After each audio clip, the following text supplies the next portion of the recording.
All right, the CAGED system. So this is a system that works well on the guitar for major bar chords. You can see how they're connected. Personally, I use this system all the time whenever I'm arranging or writing music because I want to know an F chord like in this region. But I don't necessarily play the full chord of what I'm about to show you. I'll first show you the system and then I'll show you how I use the system. So the CAGED system refers to forms of chords. So like the C form, the A form, the G form, the E form, and the D form. So the first step is to learn those all as bar chords. So if you have an extra finger, you can always make a bar chord. So if we take like the C form, so this is your normal C chord. Notice I do have an extra finger here.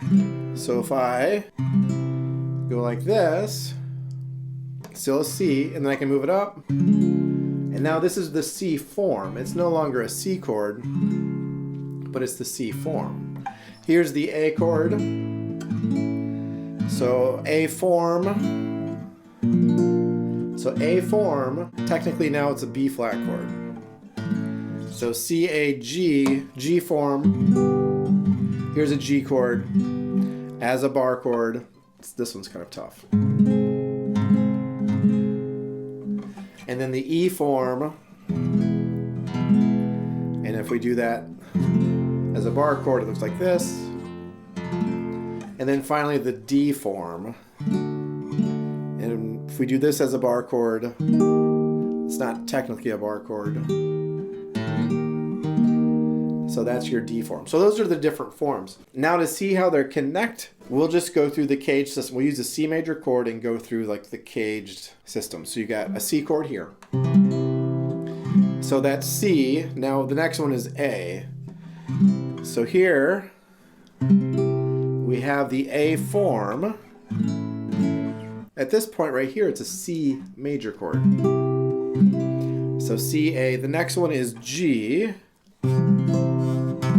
So it's the G form, but as a bar chord. And the next one is the E form. So it's a C chord using the E form. And then the last one is the D form.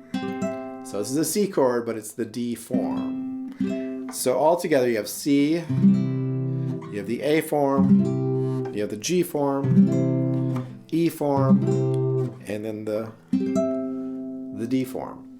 So that's the CAGED system. So the important thing to see about this is that they're all connected. So you have the C form. So C, A is the next form. This is the note that connects you. So that finger right there, we now have this finger there. Now for the next one, we're going to go to the G. So the G, the bar part of it is here. So there's the bar. So it's connected that way. Now we're going to do the E form. So the connection point is these two. And now we'll go to the D form. The connection point is the pinky here. So they're all connected.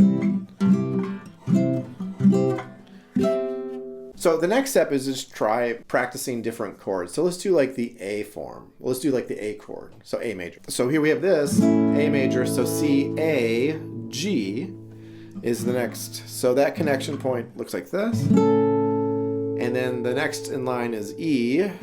So here's an E form, but it's an A chord. And then we have the D. So the pinky is the connecting there. Now if we go back to the beginning, so C form, we get this, and